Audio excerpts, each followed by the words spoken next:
earlier on this week, and it was the Lagos State Education Summit. And they were looking at raising standards in Lagos State.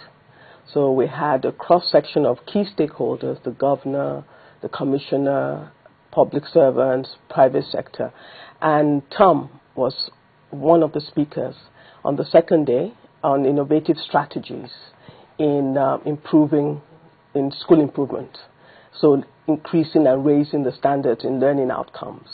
So the Lagos State Summit was actually this week, Tuesday and Wednesday, and it went very well. Okay. So let me start by saying, what do you think is really the problem with education in Nigeria? Okay. You used a key word. You said two keywords, that there's a massive, massive crisis. And you're right. We have major crisis in education in Nigeria. And I think because of that realization, many states, and we want to commend those few states that have taken responsibility for fixing what the problem is.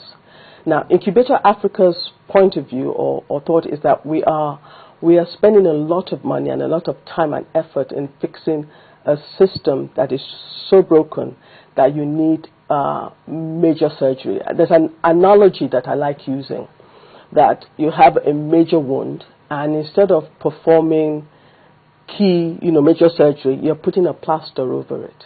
And we keep plastering what the problem is.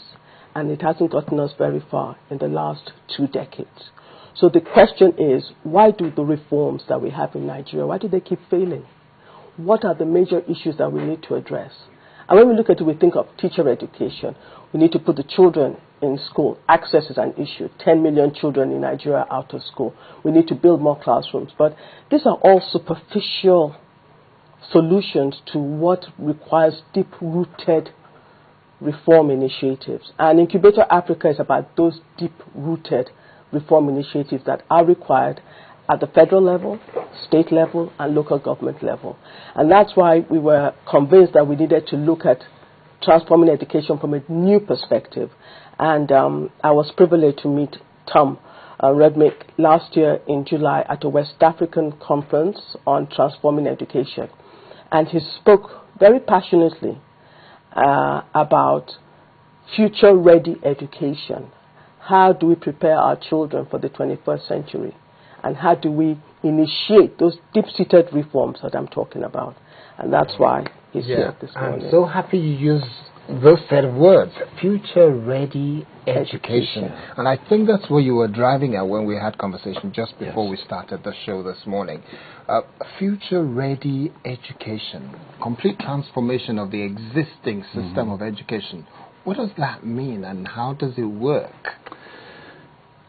Well, I'm going to piggyback first on the question of what the real problem is, and then that will flow right into your question.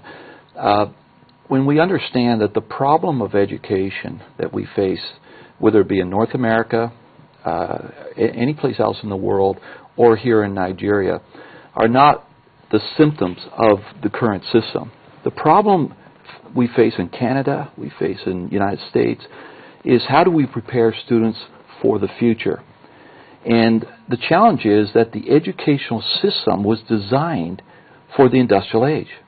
It was designed to produce students that become workers, that will conform, they will comply, they will meet industrial age standards, and in the system worked fine. You know, often when people ask me what's the problem with education, I say nothing if you lived in the 1940s. But we're living in 2013. And the students that we're graduating are graduating 10 years from now. The world has changed, but the system of education and the fundamental outcome of conform, comply, and meet standards, meaning test standards, is a obsolete system. And so when we came here a year ago, I challenged the leaders at the time. I said, do you want to be the best of what's obsolete? Or do you want to move into the future by beginning to look at future-ready skills? The essence of of future-ready education is students having self-reliance. They can own their learning. So we've built systems around student empowerment, how students can track and own their learning, how students can use higher-order thinking to assess their own learning.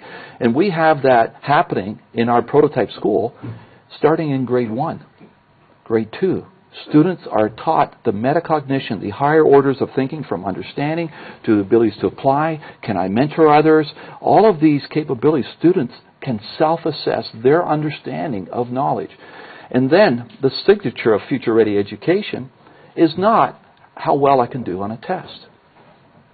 As a matter of fact, where else in the world does one's measure of success is determined by a test score?